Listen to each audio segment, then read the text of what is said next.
നമുക്ക് അടിപൊളി chicken parts recipe ഉണ്ടാക്കില്ല. ആദ്യം ചിക്കൻ്റെ പാർട്സ് ഇതേപോലെ ക്ലീൻ ചെയ്തെടുക്കണം. ഹാർട്ടൊക്കെ കീറിയിട്ട് അതിലിരിക്കുന്ന ബ്ലാക്ക് ഒക്കെ എടുത്ത് നല്ല സൂപ്പറായിട്ട് ക്ലീൻ ചെയ്തെടുത്തതിന് ശേഷം നമ്മുടെ മഞ്ജു ചേച്ചിയുടെ ചിക്കൻ മസാലയും മഞ്ഞൾപ്പൊടിയും കുരുമുളക് പൊടി മല്ലിപ്പൊടി മുളക് പൊടി പിന്നെ നമ്മുടെ ഇഞ്ചി വെളുത്തുള്ളി പെരിഞ്ചീരകം കറിവേപ്പില ഉപ്പ് നമ്മുടെ എണ്ണയും കൂടെ ഒഴിച്ച് കൊടുത്തിട്ട് നന്നായിട്ട് അത് മസാജ് ചെയ്യുന്നുണ്ട്. അതിനകത്ത് ആ ഹാർട്ടിൽ അതിനകത്തൊക്കെ നല്ലതായിട്ട് മസാല കയറുന്ന രീതിക്ക് മസാജ് ചെയ്ത് കൊടുത്തതിന് ശേഷം ഒരു 10 മിനിറ്റ് മാറ്റി വെക്കണം കേട്ടോ. അതിന് ശേഷം നമ്മൾ ഫ്രൈ ചെയ്തെടുക്കാൻ പാടുള്ളൂ. അതിന് വേണ്ടിയിട്ട് ഒരു ഫ്രൈ പാനിലേക്ക് കുറച്ച് എണ്ണ ഒഴിച്ചിട്ട് ഈ മസാല പുരട്ടി വെച്ചിരിക്കണം സംഭവം കൂടെ വാരി തട്ടി കൊടുത്തിട്ട് മൂടി വെച്ച് ഒരു 10 മിനിറ്റ് മൂടി വെച്ച് വേവിച്ചാൽ മതി കേട്ടോ.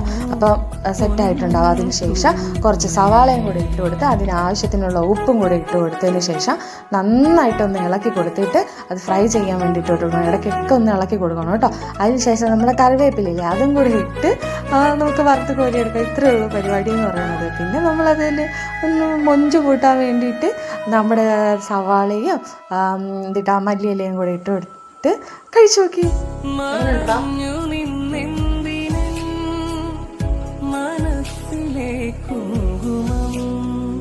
സൂപ്പർ.